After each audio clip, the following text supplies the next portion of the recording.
tundak tindakake lan apa ingkang kudu ndak jawesake Werkudara nggih sabdaning dewa ingkang nur tatampa nalika manekung Sumedi nggonipun Bapak bakal maringaken kawula kasampurnan mau jebul tinemune ana rubah ingkang kudu mbok aturake marang pun Bapak ing Sokalima rupa wujude apa wujude ora ning ngaran kayugong susuing angin kayugong susuing angin ya kayugong susuing angin mapane menyang endi miturut ingkang wis tak ngerteni mapane ana ing Gunung Candramuka ana ing Alastik Brasara ing kono ana gunung utawa guwa ingkang winastan Guwa Sigrangga Gunung Candramuka kuwi mapane kayugong susuing angin iring kulon iring wetan apa iring kidul apa dene iring lor wong golek kuwi aja nganti gon ngerti papane yen ngerti papane jenenge jujuk nanging golek ana yang perlu beng ana Gunung Candramuka wondene sasmita ingkang tak tampa papaning kayugong susuing angin kuwi mapan ana ing lengkeng gunung ing ana guwa gedhe kang aran Guwa Sigrangga guwa kuwi lebanana Werkudara kowe iso ngaturake kayugong susuing angin marang Begawan Durna aku ora bakal awal maringake ngawruh kasampurnan awruh panunggal manjing suruping mati malawan kowe esuk mbok aturake sore bakal tak paringake sore mbok aturake esuk bakal tak paringake Werkudara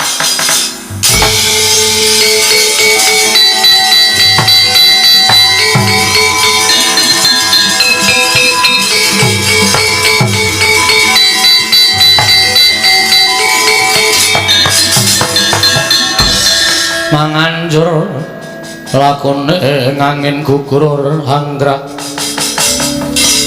gugur anggrane ngarga kura gurnita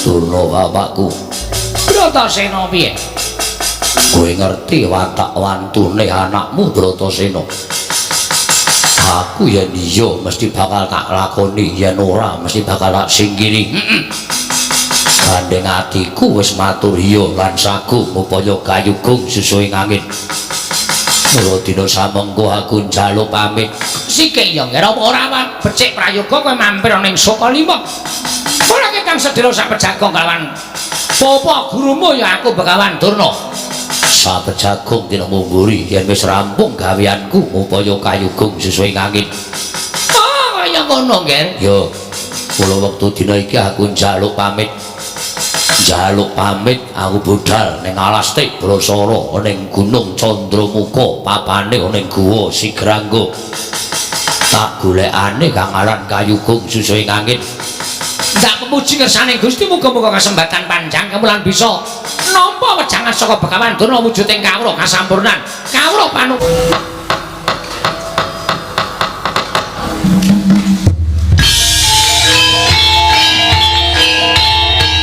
dilanjutkan pagelaran wayang kulit semalam suntuk oleh Ki Dalang Sena Nugroho. Selamat menyaksikan.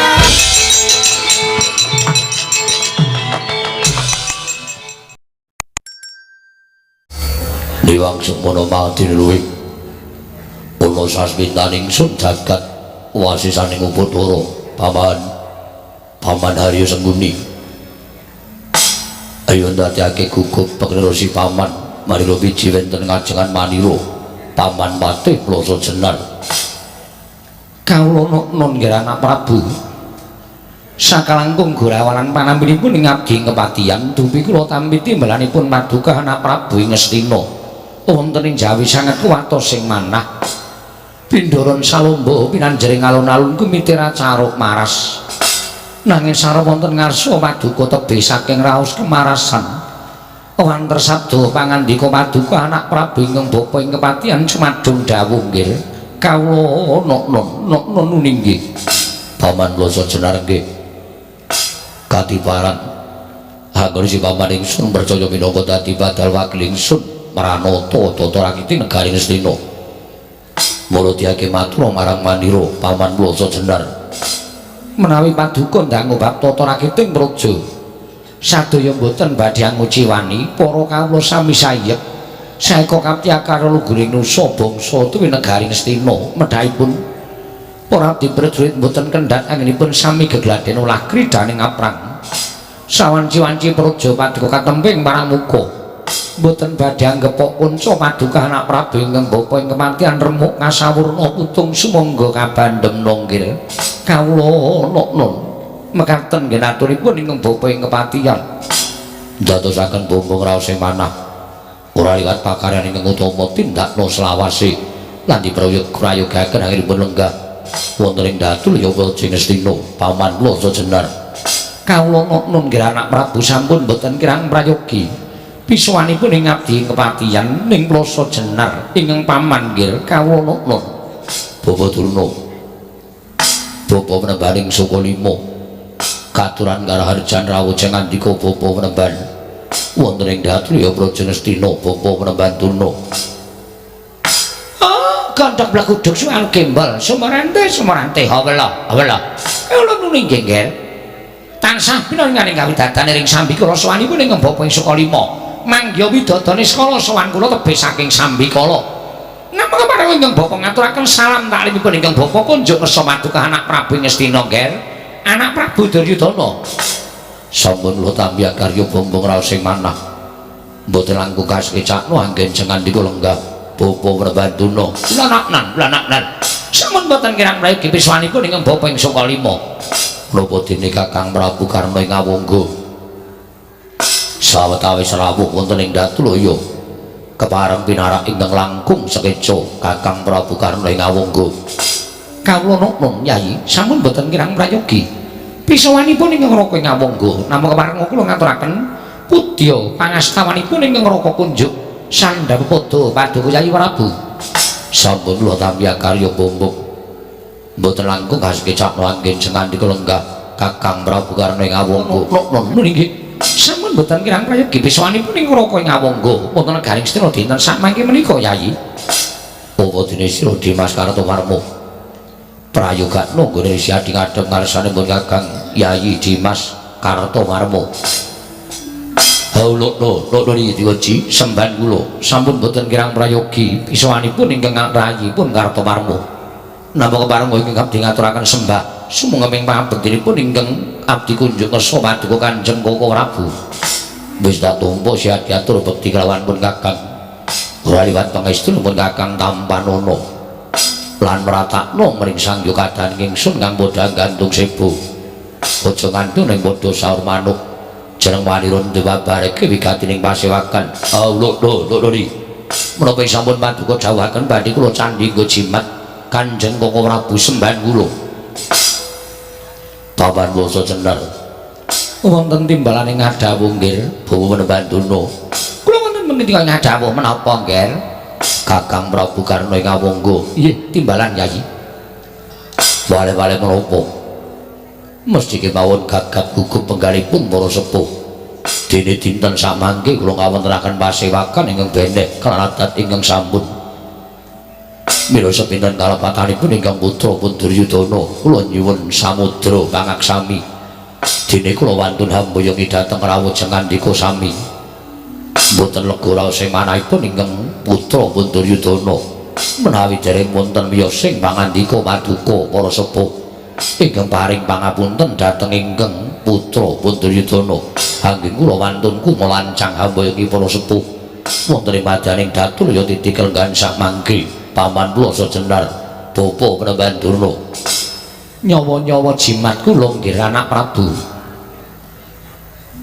ngemuti bilingkang Bapa ing kematian menika gesang ngiyup dhateng pepada paduka anak Prabu ing Astina nadyan estunipun gugup raos ing manahipun ingkang Bapa namung gandeng menika timbalaning Sang Nata ing Astina ingkang Bapa mboten badhe suwala sampun ngantos katimbalaning Wanci Rina nadyan kakersakaken ing Wanci Ratri ingkang Bapa namung cumadong dawuh pangendika paduka anak Prabu ing Astina mila nggih gandeng sak mangke ingkang Bapa sampun kepareng sowan kaselak nata ing raos ngawuningani menapa ta sababipun dene paduka ngawontenaken pasewakan ingkang beneh keladat ingkang sampun kepareng hamba barana ingkang Bapa ing kematian nggih anak Prabu Duryudana semanten ugi ingkang Bapa ing Sukalima nggih kadhi kula gelak lampah kula daya-daya prapting Datul negaring Astina mboten wonten ing ngegumana musik saking Sukalima kejawi enggal ingkang Bapa nampi dawuh pangandika paduka anak Prabu ing Astina mila kula gandeng samangke ing bapa sampun keparang sowan madyaning Datulaya. Tumuntun kula nganglungaken jangga nilingaken karna mastuti sabda utawa paduka anak Prabu badhe paring dawuh menapa. Keparang ambabarana ing bapa ing Suka Lima nggih, Yayi. Kula nyuwun pangapunten. Nadyan atur kula ten prabéda lan pangendikaanipun para sepuh, mboten wonten ingkang kula cadhong, wonten madyaning pasewaken.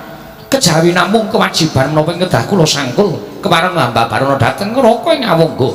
Kula nedya nganguraken jangga nilingaken karna mastuti sabda utawa paduka Yai Prabu Ngastina, Yai Prabu Duryudana.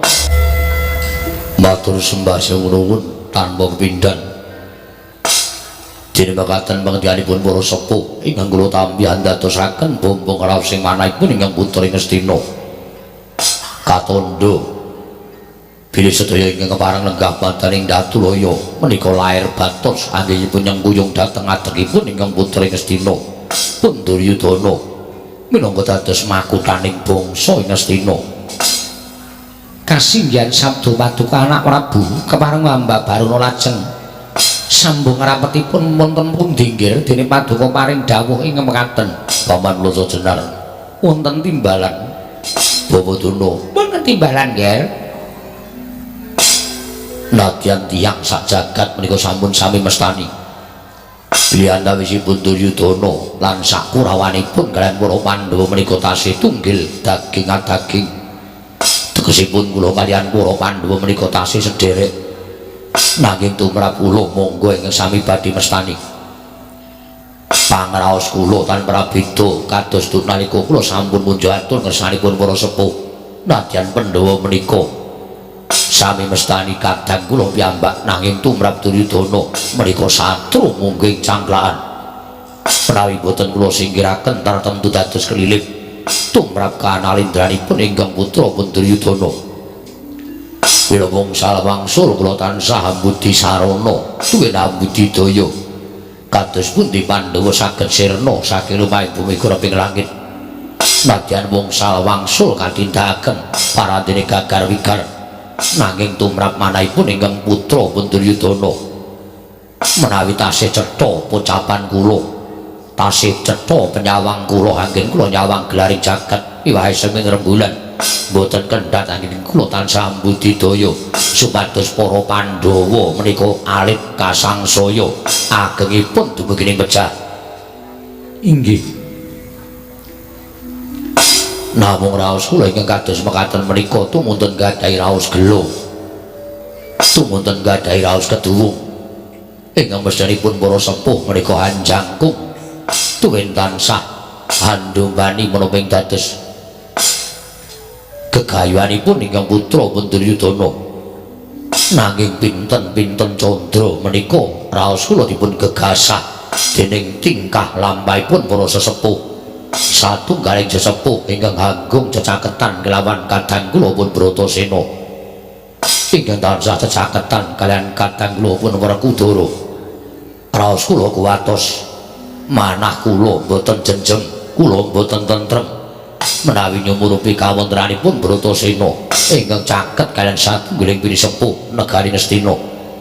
Monggo panjenengan sami prisa kula gadhahi pangajap Pandhawa sirna saking lumahing bumi kuraping langit nanging sabab menapa semunipun jarak perkawis anggenipun tansah caket kaliyan kadang kula pun Werkudara inggih pun Bratasena menawi sekinten sampun jeleh anggenipun sewita wonten negari Ngastina dinten sak mangke menika kula caosi kamardikan kenging kisah saking negari Ngastina ten manunggal kaliyan para Pandhawa kula sumanggaken.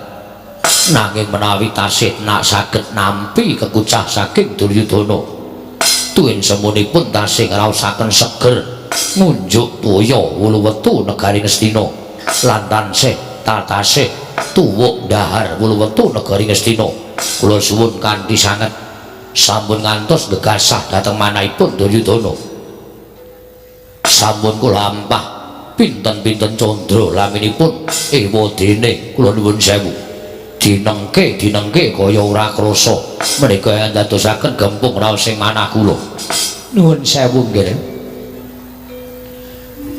Menapa sruning deduka menika dhateng ing bapa ing kematian menapa anggen kula paduka paring dawuh mengaten menika wonten satunggiling priyagung utawi sepuh Ngastina ingkang semunipun tansah caket kaliyan para Pandhawa bebasanipun lair ndedheple wonten Ngastina nanging batin angemuli dhateng para Pandhawa boten.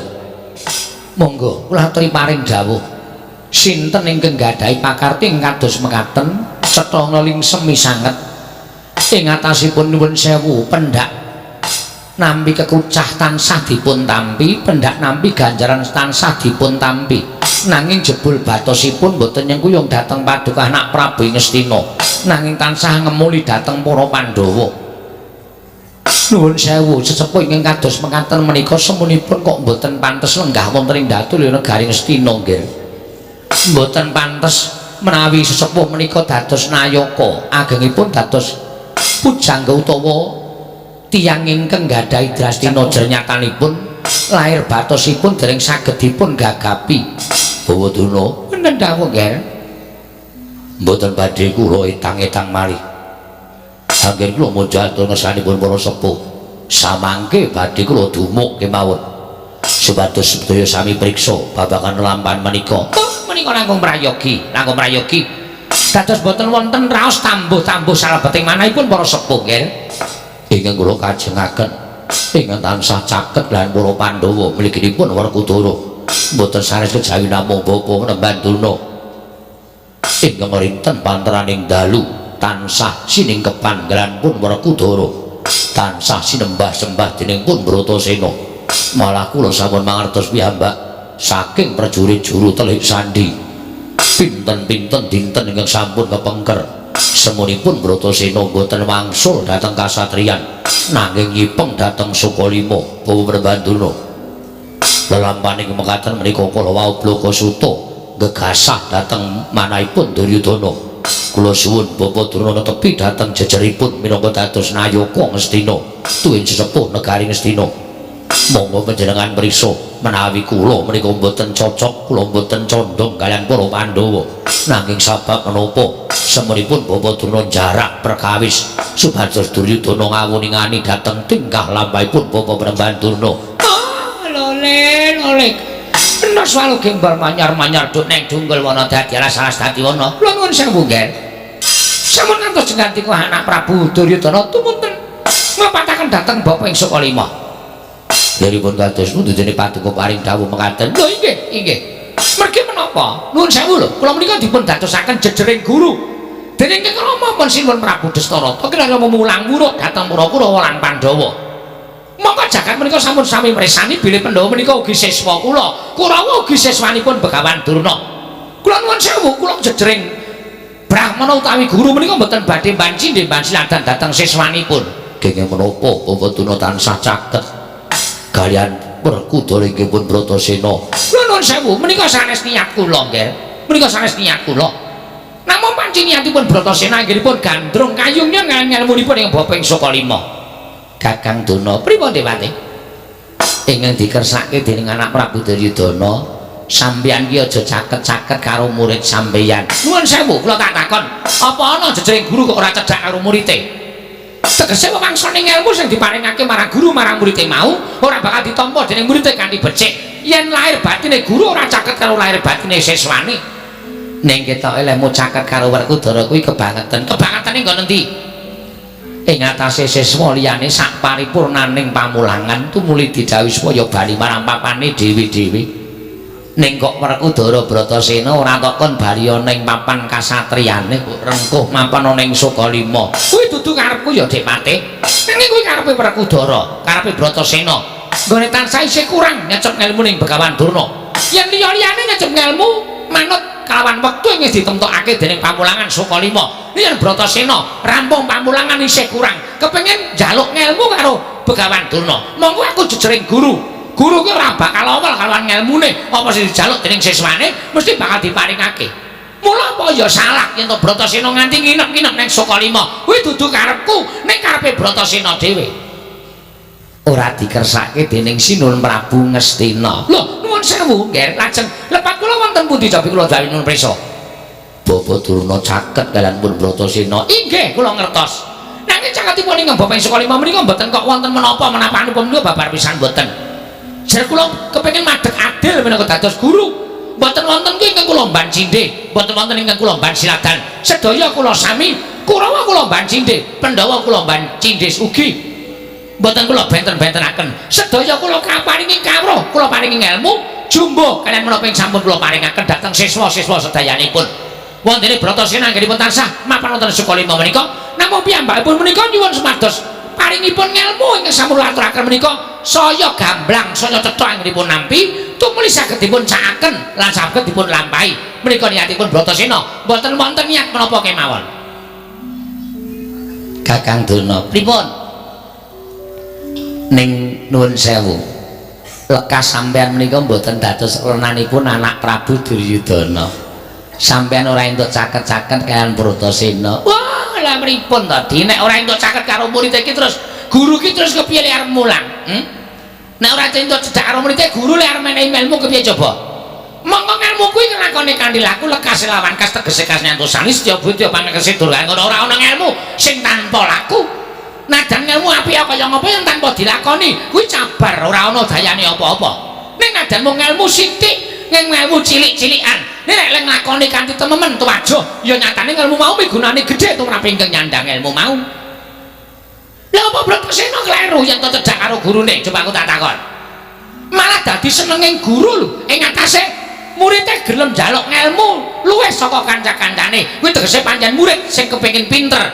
Ngono? Ora murid kok ngajab bali ning papane dhewe-dhewe, durung rampung pawulangan wis kepengin bali. Kuwi murid pancen megah nampa ngelmu. Murid sing ora gelem nampa ngelmu, tur murid sing ora iso dijak pinter. Ngono Kakang. Dadi pancen Werkudara kuwi ora ana apa-apa tumrap sampeyan. Lho, mboten wonten apa-apa. Gusih. Kula tak takon karo sampeyan mang jujur. Nggih, kula mesti jujur, kula pendhita ora tau ora jujur. Apa Bratasena nuwun sewu lho carane sakniki nyogok sampeyan supaya sampeyan maringi ilmu sing luwih saka siswa-siswa liyane. Dik mate, pripun? Kula dadi guru niki wis dibayar dening negara Ngastina. Sesasi pisan. Arepa kadang telat. Nggih. Nek kula wis dibayar dening anak Prabu Duryudana, wis diparingi ganjaran, wis diparingi kekucah. Kula ora entuk nampa apa-apa saka siswa kula. Nek kula nampa apa-apa saka siswa kula luwih-luwih saka Werkudara, tegese ilmu kula niku ora ana gunane. Mergo ilmu kula dituku. Sing jeneng ilmu nek dituku kuwi ora ana gunane napa-napa. Ngaten. Nggih. Lahir batin. Ambok sumpah. Tenan. Kowe lah. Mang tiliki teng Sekala enten nganti wonten amplop. Beseran saka Werkudara. Oh, kula lere dadi brahmana. Kula lere dadi pendhita. Upama amplop niku amplop kula nyumbang. Nggih. Enten uleman. Oh nggih, ngoten Kakang Mrembantuna dadi mboten tenan. Mboten. Saestu kula mboten dadi niat napa-napa.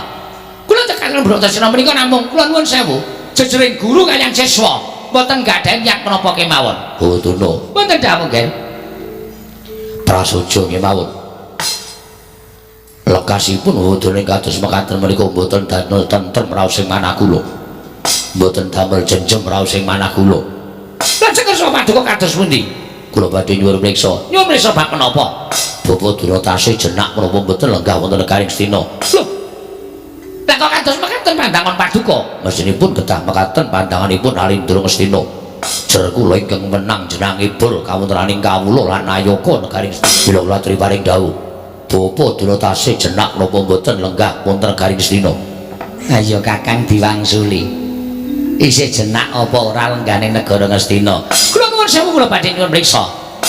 Bapak badhe ndangu menapa? Menawi kula matur tasih jenak Bapak Durna kedah pisah lan Werkudara. Syukur bagi cecakatanipun Bapak Durna kaliyan Werkudara menika dipun ginakaken anggenipun Werkudara dipun jlomprongaken wonten ing juranging kasangsaran. Agengipun dipun jlomprongaken wonten ing margining pecah. Menika menawi panjenengan tasih jenak wonten Negari Ngastina. Yen Bapak Durna mboten jenak wonten Negari Ngastina, tegesipun awrat Werkudara tinimbang Duryudana. Wiwit dinten sakmangke Bapak Mrembantuna mboten kenging mapan sabet-sapun Negari Ngastina. Kula aturi kisah saking tapel wates Negari Ngastina, Jer Duryudana mboten betahaken wong sing ora lahir batin nyengkuyo ngadeg Duryudana minangka dadi narendra Ngastina. Duryudana ora mbutuhake wong tuwa-tuwa sing blendra-blendre gunemane kaya banyu tumumpang godhong senthe. Kula mboten kepengin nyumurupi wong tuwa-tuwa sing mengujar lalamisan wonten ngajenganipun Duryudana sing iso ngaturake bab sing becik enten ngarep kula ning nek eneng mburi kula ngiwi-iwi malah ndrewili dongane Duryudana ndang mudhara sakurawane. Kula mboten cocok, kula mboten mathuk, tuwin kula mboten rujuk Bapak Premban. Manyar-manyar duk neng Junggul Wana dadi alas-alas dadi wana. Nuwun sewu nggih, lha kok dados mekaten pandangon paduka anak Prabu Duryudana. Mboten sakakean pangandikan. Kula mung butuh buktine. Panjenengan badhe paring dawuh menapa? Oh inggih. Nadan awak kados menapa? Tetep ingkang Bapak badhe sumaya nunggu dhateng panglaipun anak Prabu ing Ngastina. Nek wis kaya ngono, saiki Kakang Durna kudu iso gawe srana supaya Werkudara gone caket karo Kakang Premban kuwi iso digunakake Karti Sambeka supaya iso njlongprongake lawan patine si Bratasena. Lho, Dik Pate.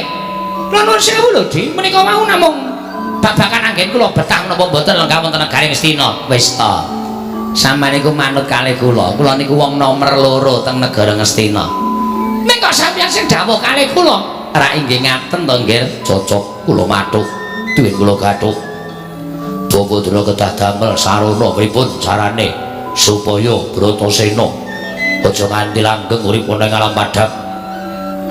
Nek sampeyan ora iso nglakoni tegese sampeyan le matur karo Duryudana nek lahir batin tesih betah wonten negari Ngastina menika namung ujar lalamisan mboten wonten nyatanipun. Ora usah lola-lole. Wis ketok tindake piye carane? Oh ya Dik Patih ya. Lah kok kaya ngene lakonku kudu tak sandang. Aku kudu ngapusi karo jejering pendhita. Ing wis tak sandang kudu ngapusi karo jejering brahmana. Ing wis dinasut dening Begawan Durna. Oh, nggih. Sampun ngantos kuwatos nggih. Dinten menika sampun kula janjiaken kula pinanggih kalampun Bratasena. Menawi paduka kirang pitados babagan anggen kula setya tuhu dhateng paduka anak Prabu mangke sasampunipun Werkudara sowan wonten negari Ngastina. Pratri gagapi manahipun ing Bapa Begawan Durna. Kula menika sumaya dhateng paduka anak Prabu menapa boten. Mangke kula aturi nyurasa piyambak nggih. Gawe kaget kadangipun Kakang Yayi Bratasena ingkang sowan ing negara Ngastina. Kadangipun Kakang wong bagus Bratasena padha kandhil harja sapraptanira Dimas Werkudara. Wah,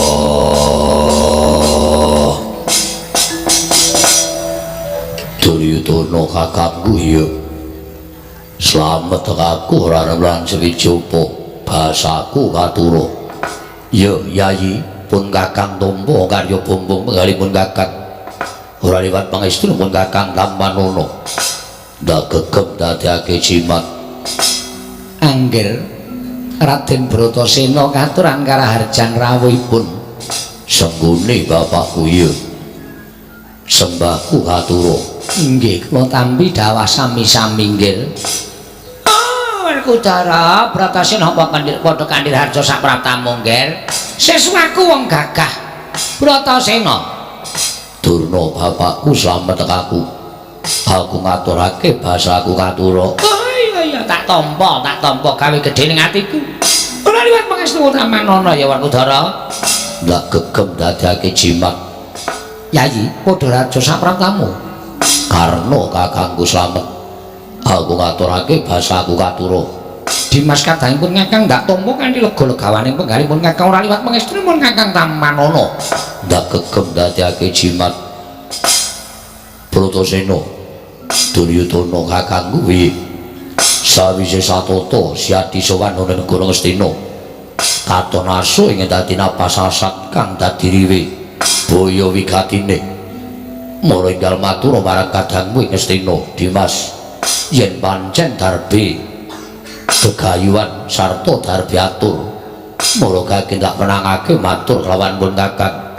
Wah. Duryudana kakangku sing gedhe pangapuramu dene sowanku ana ing negara Ngastina ora butuh lawan Duryudana kakangku sarta ora duwe perlu lawan Kurupati Siadi ora darbe perlu lawan pun kakang ya pancen mengkono Siadi darbe wigati lawan sapa ngelingi yen to dina iki ana Piyai Agung sing wis janji karo aku bakal sak pejagung karo Bratasena. Mulai nalika semono aku njujuk marang Sukalima, bapa Begawan Durna ya guruku ora lenggah.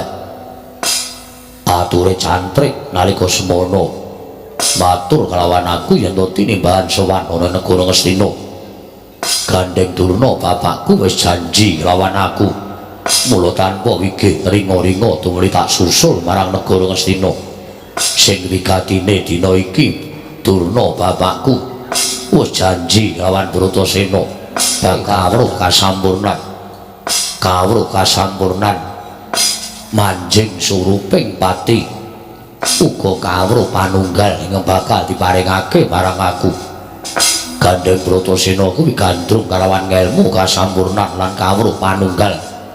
Mula wektu dina iki yen mbok keparingake aku njaluk wektu sawetara aku tak sak pejagung kalawan Durna bapakku ora ketang sedhela mbok menawa bakal winejang wujuding kawruh ingkang wis tak goleki pirang-pirang taun iki Durna bapakku saguh maringake mula lilanono yen to aku bakal nyuwun inah sawetara wektu sak pejagung karo guruku Durna Kurupati kakangku. Pandhita kang kinarya wangsit Bendra Kombang hangajaping matu sarining tawang susah angin nganti nggone nyang kalih ing kangkung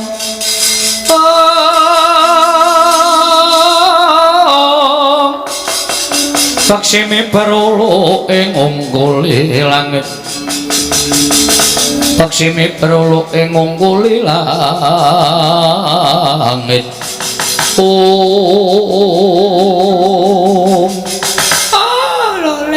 lole kentos walu gembal manyar-manyar duk neng dunggul wana dadi alas-alas dadi wana Werkudara Bratasena apa pancen kepara nyata yen to kepengin ketemu karo Begawan Durna ya pancen bener ngono Durna bapakku Gandeng aku wis adu arep karo kowe apa to kang dadi aturmu ing bakal mbok aturake marang wong atuhamu Sukalima.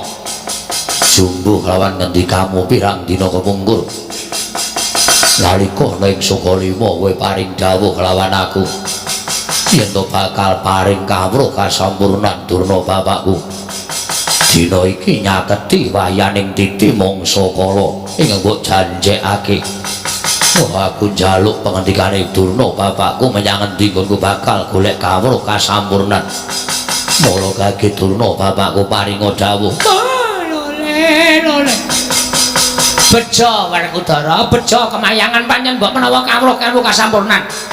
Kawruh panunggal manjing suruping mati iki mau panjen wis jinodo sira darbeni kula. Mergo aku wis maca sawetara ngelmu lan mantra-mantra sarta rupa pepanggil ingkang kudu mbok cawisake. Rupa pepanggil ingkang kudu ndak cawisake ya Jer Basuki mawa Beya. Apa ingkang bakal gayung ngelmu kudu mawa pangorbanan luwih dhisik. Kula kage paringa dawuh pangorbanan tindakake. Lan apa ingkang kudu ndak cawisake? Werkudara. Nggih. Sabdaning dewa ingkang nur tatampa nalika aku manekung Sumedi. Nggonipun Bapak bakal maringake kawruh kasampurnan mau jebul tinemune ana rupa ingkang kudu mbok aturake marang pun Bapak ing Sukalima. Rupa wujude apa? Wujude ora ning ngaran kayugong susuing angin. Kayugong susuing angin ya. Kayugong susuing angin mapane menyang endi? Miturut ingkang wis tak ngerteni mapane ana ing Gunung Candramuka. Ana ing alas Tik Brasara ing kono ana gunung utawa guwa ingkang winastan Guwa Sigrangga. Gunung Candramuka kuwi pamaning kayugong susuing angin.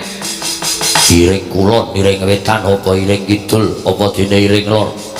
Wong golek kuwi aja nganti gon ngerti papane, yen ngerti papane jenenge jujuk. nanging golek ana yen perlu bengono Gunung Candramuka wondene sasmene ingkang tak tampa papaning kayugung susu ing angin kuwi mapan ana ing lengkahing gunung ing ana guwa gedhe kang aran Guwa Sigrangga guwa kuwi lebonana Rekudara kowe iso ngaturake kayugung susu ing angin marang Begawan Durna aku ora bakal lawar maringake ngawruh kasampurnan awruh panunggal manjing suruping mati malawan kowe esuk mbok aturake sore bakal tak paringake sore mbok aturake esuk bakal tak paringake Werkudara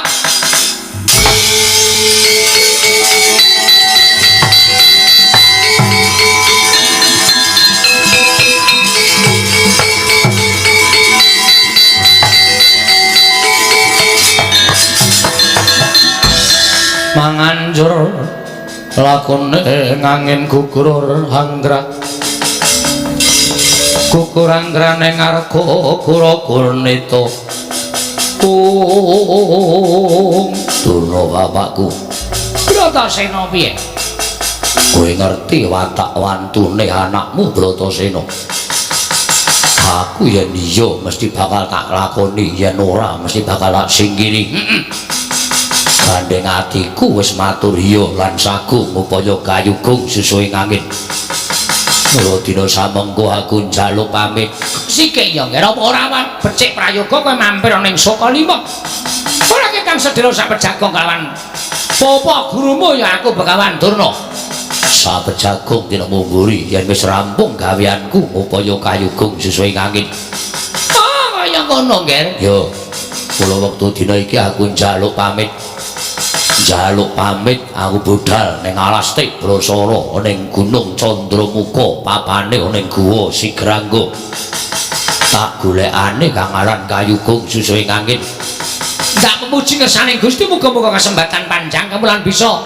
nampa wejangan saka Begawan Durna wujuding kawruh kasampurnan kawruh panunggal manjing suruping pati yo Duryudana kakangku aku njaluk pamit Bratasena sing ati-ati aja kaya bocah cilik yayi sembune bapakku aku nyuwun pamit inggih nggih ngatos-atos mugi-mugi lebda ing karya nggih karena kakangku aku njaluk pamit Bratasena sing ati-ati yayi duga-duga digawa ngati-ati aja keri satriya kuwi kudu aja nganti tinggal petung yo yen kira-kira siadi sagom upaya golek ana nanging yen kira-kira kabeh mau ora iso mbok upaya ora usah dadak mbok sengko mengko mundhak ora prayoga kedadeane wis tak niati bakal tak goleki Lumboyo Bali dadi batang tinimbang ora ngukuk kayugung susu ing angin wis yen aja nganti tidak rasamu tumuli budal dina iki aku njaluk pamit sing ati-ati aja kaya bocah cilik betul nadyan sampeyan selak ning nyatane lahir batin sampeyan tresna karo Bratasena sampeyan ngrangkul karo Werkudara Bratasena njaluk wujuding kawruh kasampurnan kawruh panunggal Bapa Durna tanpa tida-tida cetha welo-welo ngaturaken syarat sranane yen nganti Bratasena kelakon golek kayugung susu ing angin tan murunga Bratasena pikantuk ngelmu kasampurnan lan kawruh panunggal mangke rumiyin to Nger mangke rumiyin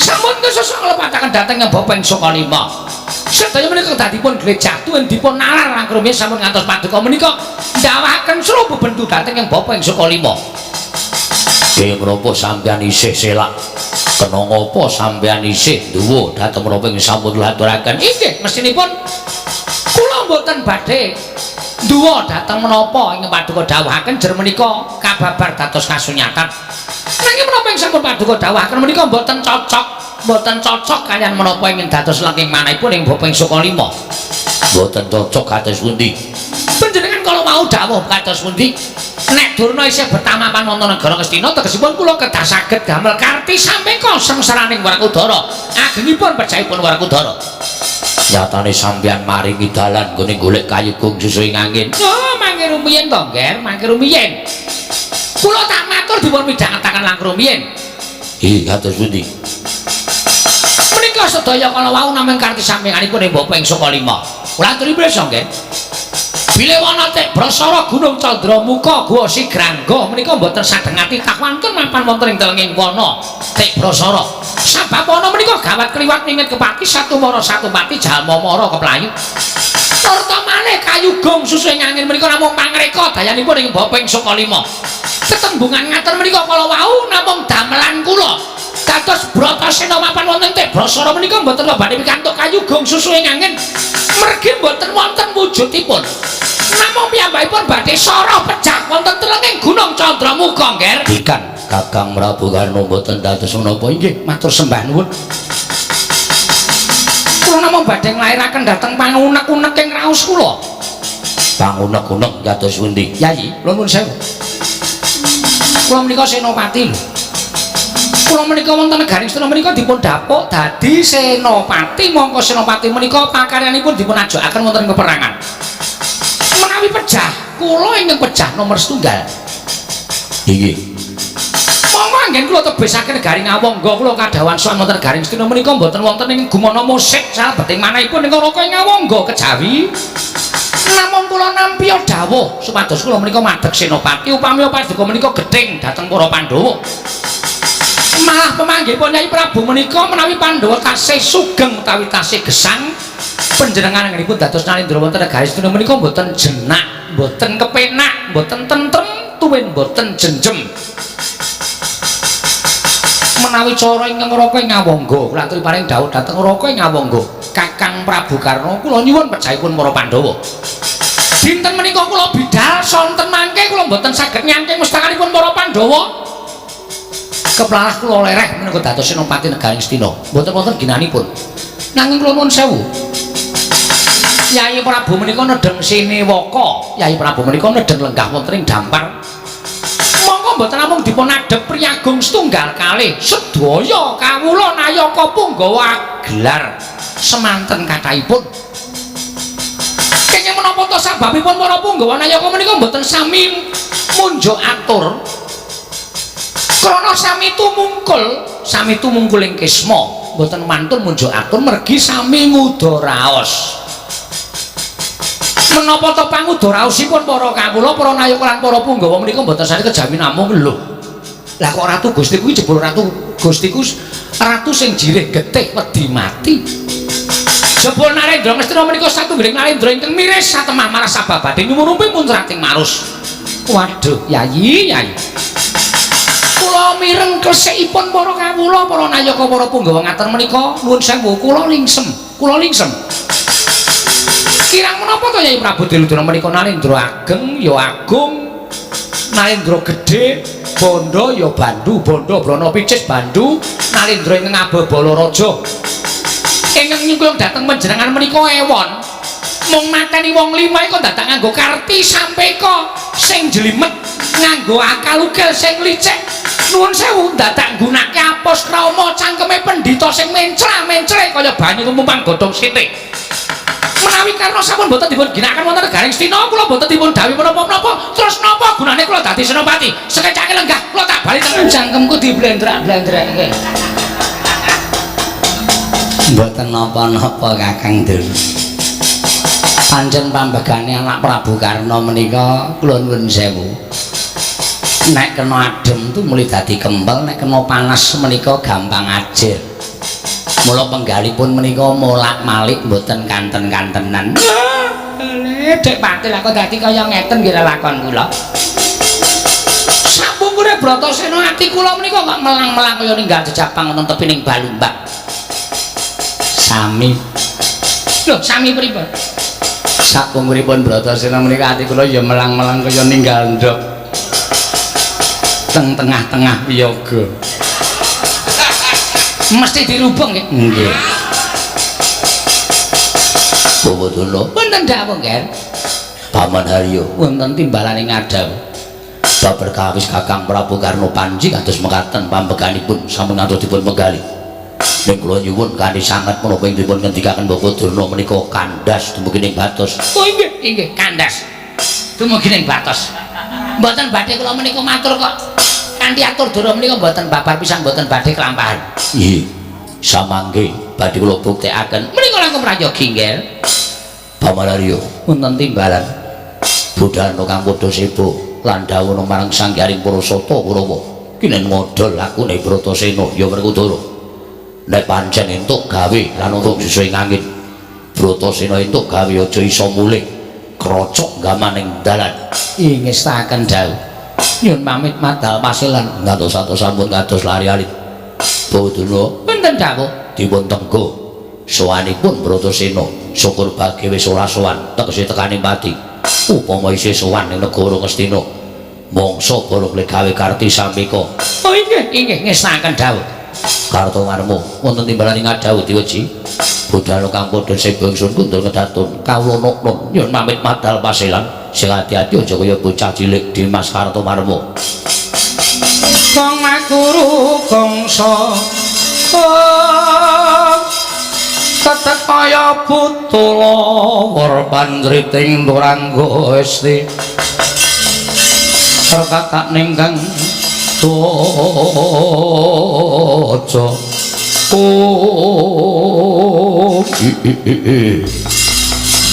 bojleng iblis lanat padha cek-cekan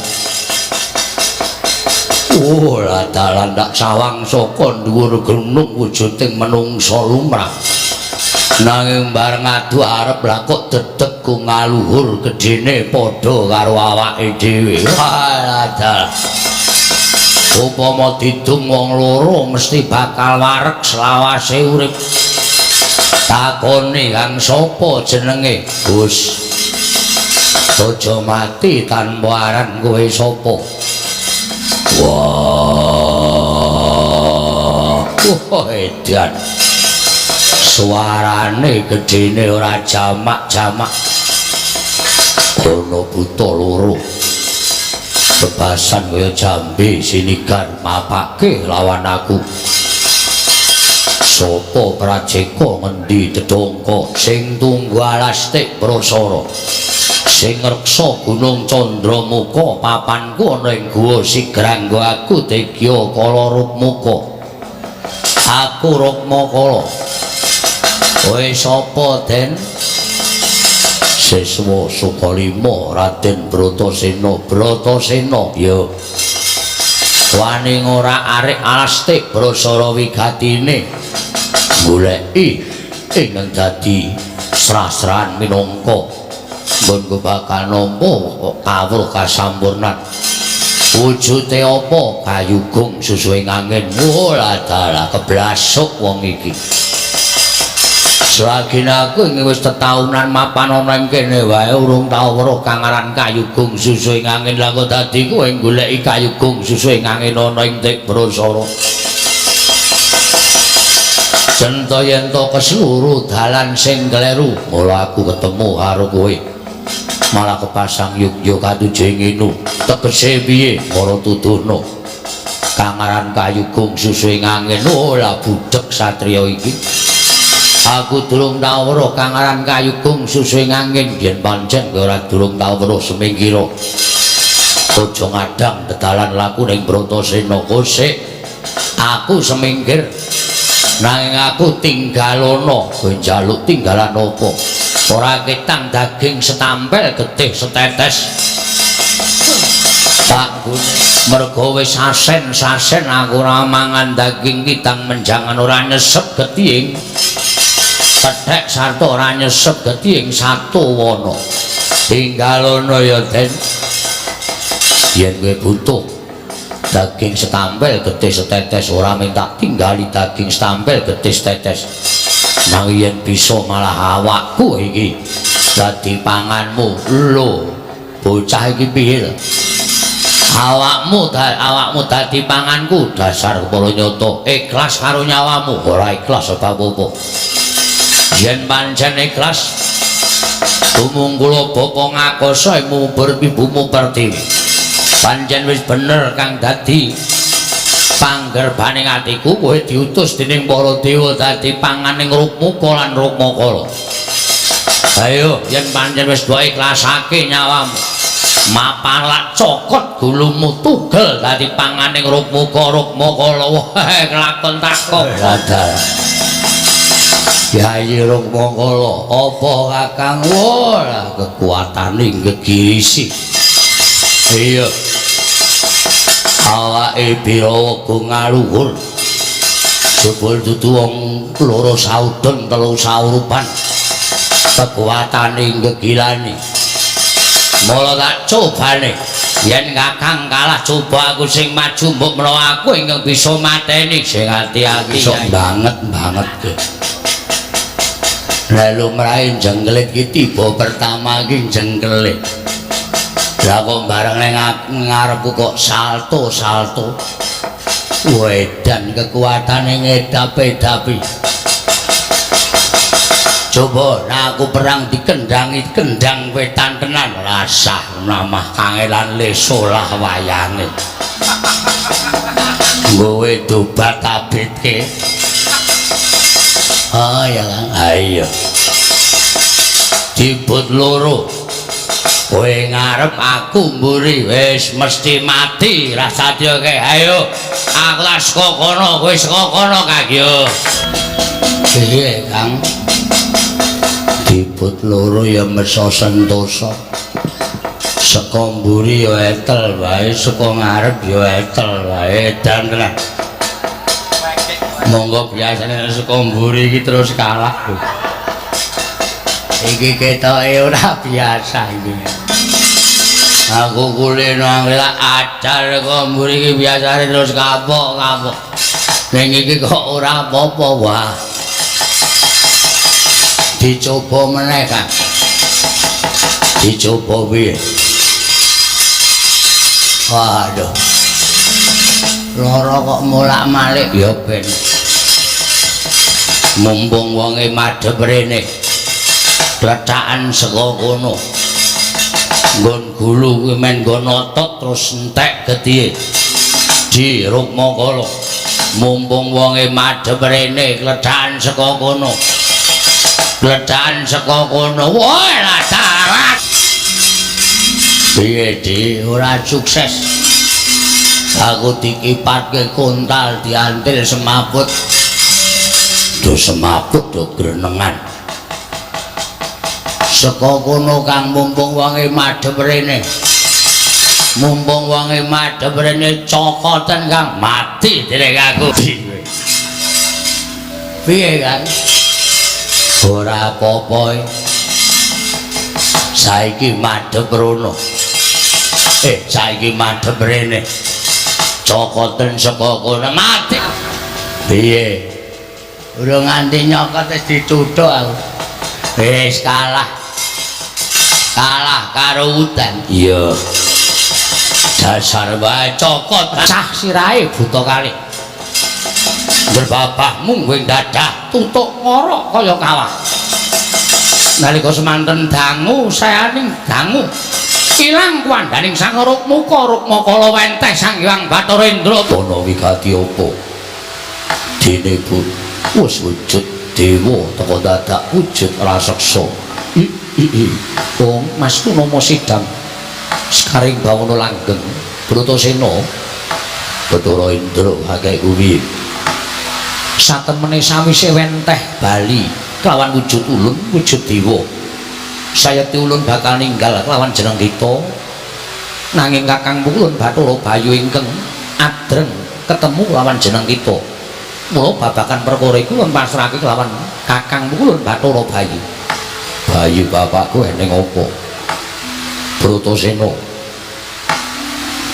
aja kaget yaksa loro mau panjen dumadi saka panjenengan ulun lan Bathara Indra yo lan ngerti yo apa ingkang dadi sediamu prakta ning Tebrasara nggonmu upaya kang aran Kayugung Susuing Angin sayekti papane ora ning kene kulo martiya lamun to Kayugung Susuing Angin mau mung sasmita saka gurumu Begawan Durna nanging aja pisan-pisan kita ngluputake lawan ingkang paring dawuh kinenang ulari Kayugung Susuing Angin sabab Kayugung Susuing Angin mau saiki mapan ana ing diri kita pribadi kayu kuwi kajeng utawa karep gung kuwi gedhe kayugung susue ngangin dene angin mau Badra Hirawana tegese mlebu metu ning napas lamun kita darbi tekad sarta karekat lan mun darbi gegayuhan jumbuhna kelawan mlebu metu ning napas sarta tekad kita nggon kita ngupaya lawan apa ingkang dadi gegayuhan kita. Indra bapakku iya Kang Sangka kuwi nggih nggone ulun wis dilentrehake pengis nebat kayugung susue ngangin dina samengko bakal ana dawuh saka Kakang Ulun Bathara Bayu marang jeneng kita kuluk Bratasena ngaturake panuwun ingkang tanpa pepindhan dene Ulun Bathara Indra paring andharan merdine kayugung susue ngangin lan ngertiya Bratasena sayekti gurumu Begawan Durna kuwi guru ingkang becik ora kaya sawenehing wong ingkang handhakmu marang gurumu dene yen kepengin ngungak wadining kudrat sira kula kudu wanuh marang sembahan kang sejati mula Kang Sangka kuwi nggih sewiji-wiji dawuh ulun wigatekna lan sadurunge sira bali nyuwun keterangan marang gurumu luwih dhisik jeneng kita bakal ulun paringi sarta ulun pacakluk minangkara minangka waing subratanira nggonira bakal ngidhep ngelmu kasampurnan nggih kula Bratasena ing cumangka kanggo sesumbar lindhu bumi kunjing kumaluduk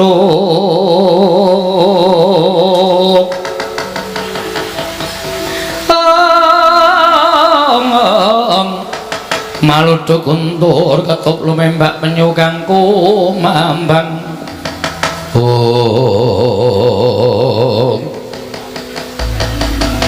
ngaturake panuwun maragake tumpun tumuli tampan ana nggih kula Bratasena apa ingkang dadi sedya ulun dandani kelawan jeneng kita wah wis oke dawuh yaiku ingkang winastan gelung minangkara cinandhi renggo ndek ngarep dhuwur mburi wondene busana kanggo sulut patrapake doingune nalika sira ana ing bungkus pupuk mas rineka jaluting asem sumping pudak sinumpet anting-anting bali bar manggis binelah tekan kendhagane gelang candra kirana kampu poleng bang pintulu paning secindhe bara tumumpang wentis kanan kiri merong dampur nagaraja minangka kekancing kejaba saka iku nggih jeneng sira ndak paringi paning set sutra hadi hanggo apa dene cunduk barga warastra besok tumapaing prang gedhe kena kinarya piandel jeneng kita kuluk para kudara ngaturake panuwun ingkang tanpa pepindhan tumuli sira baliya ketemu kan gurumu Begawan Durna lan nyuwun pituduh ingkang sejatine menyang endi ilmu kasampurnan kawruh panunggal sangkan paraning dumati Indra hakekku Bayu bapakku aku nyuwun pamit ulun kundur makayangan sembahku ingkang Bukurang-kerane ngarga kara kurnita kakiri-kiri ora bumi prakempita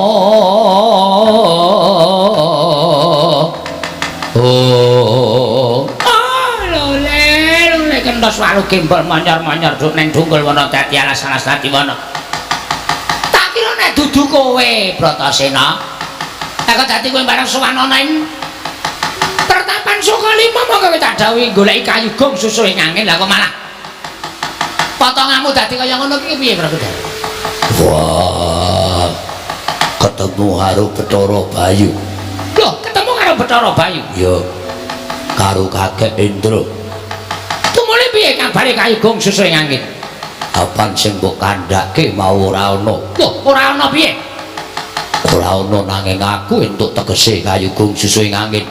Tegese piye Werkudara? Kayu kuwi kajeng kuwi karep gung kuwi gedhe susue ngangin ki mlebu metu ning napas wong kang duwe gegayuhan kudu sinartan aringing napas sarta gedhening tekad ya kuwi sing tak arepake kayugung susue ngangin ya kaya ngono kuwi wong duwe tekad ngono pancen kudu sinartan aringing napas tegese sabar aja nganti kesusu nanging gegayuhan mau tekakno tekad mergo tekad kuwi poke ngarep yo Durna bapakku piye gandeng aku wis entuk kayugung susue ngangin nadyan mung werdine Aku njaluk kawruh kasampurnan. Kosek aja kesusu ya Werkudara. Merga jroning kowe golek kayugung susu ingkang ngene iki mau aku manjing ning sanggar pasemeden utawa sanggar pelangkatan. Aku entuk sasmitaning dewa. Yen to dewa paring dawuh karo Begawan Durna, Werkudara Bratasena entuk kawruh kasampurnan, kawruh sangkang paraning dumadi, kawruh panunggal. Yen to iso ngaturake kang aran Tirta Pawitra Maning Suci. Tirta Pawitra Maning Suci. Papane menyang endi? Papane ana ing telenging samudra. Samudra ngendi kagiaran ana? Aku sagut njegur telenging samudra. Lho, kowe ora ngeman karo nyawamu. Wong golek ngelmu aja ngeman karo nyawa. Luwih becik ora entuk ngelmu. Ning tekaning pati mbangane dadi wong urip bodho lunga-lunga kaya kebo. Yen pancen kaya ngono gake, manut karo lenging ciptamu. Yen lenging ciptamu nyemplung telenging samudra sisih kidul ya kidul. Yen lor ya lor, yen wetan ya wetan, yen kulon ya kulon.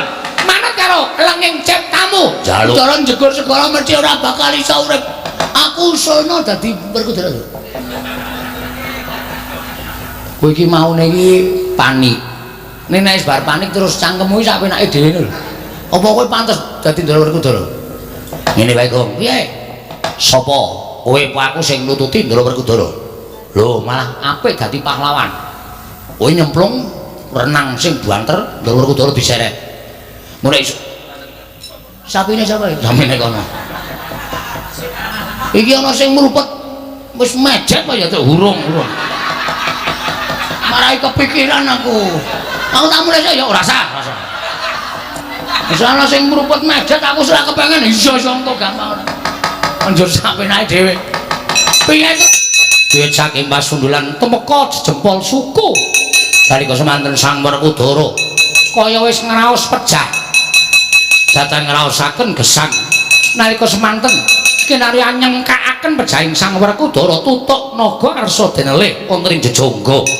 Ing nalika semanten nyokot wentise arsa denelih ening jejongga. Saka rusaning pambenggang suwek cangkeme. Aku iki apa ngimpi? Papan ana ing pulo tengah samudra kang asrine kaya ngene. Panggonan iki nyenengake perbawane nentremke ati. Iki ana bocah bajang ijen mapan ora ing papan kene. Kowe kuwi sapa? Anake sapa? Werkudara. Bagya saprapta kita ana ing ngarsa ulun. Gumo lancang Jumandaka dene kowe mung derajate bocah. Wani nyebut aku kulung. Kowe sapa? Wis ngerti lawan aku. Ulun iki Jawata dene bebisik ulun Bathara Ruci. Ya Sang Ruci Bathara. Bathara Ruci kowe kuwi anake sapa? Ulun iki ora kayogakake lan ora angyogakake. Kahanan ulun bareng kelawan kahanan kita.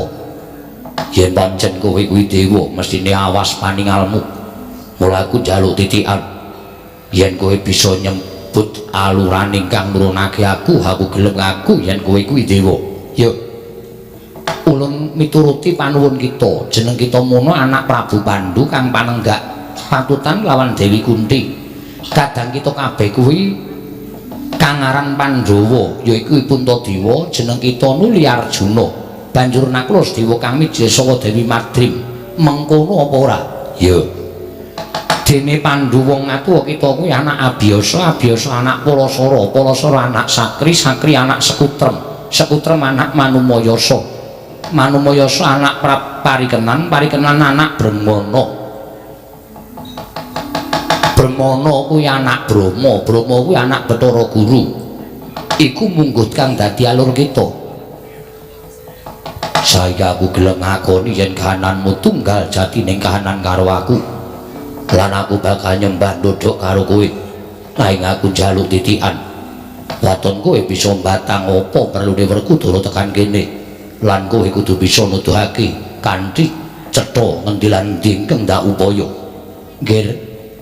Ulun mung tansah ngijabahi apa kang dadi panuwun kita. Ing purwane ana saluka kang surasane mengkene, aja memangan yen durung weruh rasane kang dipangan. Aja menganggo yen durung weruh perdine kang dinanggo, aja lelungan yen durung pernah papane kang den tuju. aja manembah yen durung pana papane kang sinembah ya kanthi waton saluka mau nggih ulun benerake marang lelakas kita nindakake samubarang gawe luwih-luwih ing bab dununging panembah kita tindingi kang kanthi permana luwih dhisik ya mengkono mau prayoga banget banjur kewajiban ulun hambatan sedya kita teka kene ya kuwi ngestokake perintahing guru kita dah nyuwang duna kinen ngupaya kang tirta pawitra mahending suci dene nganti kita rewangi manjing samudra sabab nggon kita bakalan entuk wejangan kawruh kasampurnan purhanina kuluk durna kuwi ora keliru pancen ing kene papaning kawruh kasampurnan ya mung ulun sang ruci bathara ya sang mahar dikengret kang bakal mbabar kawruh kasampurnan lan paduka dununging kiblat gegayuhan kula ing wekdal menika ing menika kula ngaturaken sembah sungkem kunjuk dhateng paduka ulun ya ulun tampa lan mruhanira mula gurunira mundhut tirta pawitra minangka pitukoning ilmu kasampurnan iku bener sabab tirta pawitra iku tegese banyu panguripan kang linuwih dene mahending suci iku tegese bening lan resik dadi kawruh kasampurnan mau mung bisa ditampa jalma kang uripe tansah gegulang luhuring jiwa kang sarta suci ning bebuden yen nganti ilmu mau tinampa dening sadengah menungsa mongko asor jiwane lan lethek bebudene netepi tembung muspra tanpa guna malah bisa uga salah kedaden wong mau ora bakal nemu kasampurnan nanging malah lebur tanpa dadi dene luwih cedhane kulup sira manjing muga garbaning sun supaya enggal ketemu kelawan kang sira upaya ulun menapa inggih kelamban kula manjing wonten nggo garwa paduka jer paduka namung alit dene kula pira wageng gedhendi sira lan jagat nadyan jagat saisine kabeh wis kawengku dening ulun lajeng margi pundi ingkang kedah kula mbah pukulun mlebu liwat karna ulun ingkang sisih tengen iki nggih Werkudara miat langening kalangguan gelar pandan muncar tinon lir kekonang surem sorot tetan padang kasur lan pajaring purnameng kekono dasari mangsa katiga apa kang sira dulu ulun kula kadhi mapan wonten papan jembar tanpa pagut miwah kula mboten saged muninga kiblat mara ngertas ngestiya marang ulun nggih samangke sampun pono dening kiblat miwah kula semerep warni 8 inggih menika Bramarkata putran Denta Tawenggung Gumolong Cahyamaya Retna Muncar Darumaya Adi Rembulan Dadari miwah Kartika Abyur rupan mulung perkara mau sejatine sifat kang linuwih dene 8 mau pinerang dadi 2 ingkang papat marang dat sifat asma apengal dene ingkang papat manjing dadi hawa nepsu patang perkara ya kuwi abang ireng kuning lan putih abang marang drengki srei kuwi hawa nepsu niraga kayata dahar dedaharan lan sapiturute dene kuning demen ngurupi laku cidra saka kareme milik doyan reruba dene putih kuwi demen teteki mulih suci demen narima mulih sampurna emoh rekoso lumuh pakumpulan jalaran wedi marang pegawean trima budha waton ngaso anane amung meneng ngengleng mula tansah dimungsuhi dening abang ireng lan kuning Werkudara wong urip kuwi luwih ewuh lamun to ngelingi marang pratelaning ati kang papat mau sabab ora ngantepi ya luput dene yen ngantepi ya durung karuan mula yen kepengin wening kudu bisa misahake hawa ulun lajeng ingkang sinebat ajining ilmu lan suruping penemu menika menapa menawa sira nyuwun ngatrangan ajining ilmu iku angel yen wis ketemu nanging kok sok baline kudu tansah ngelingi marang pepacuh sarta ora kena nerak marang angger-angger apa dene kudu netepi idep madhep tetep mantep idep kudu sinartan manembah marang kang gawe jagat madhep meper hawa nepsu karben iso wening tetep aja kleru marang penggawe Dutahayu amarga yen nganti milik ora wurung bilaene. Mantep kudu nglakoni ing sedya awit sedya kang mengku panarima iku mobah musik ing menungsa mung sak derma. Kawula namung sumindhik dhateng kersane Hyang Sukma tegese mesthekake barang kang durung kasat netra kuwi bakal kasiku dening Gusti.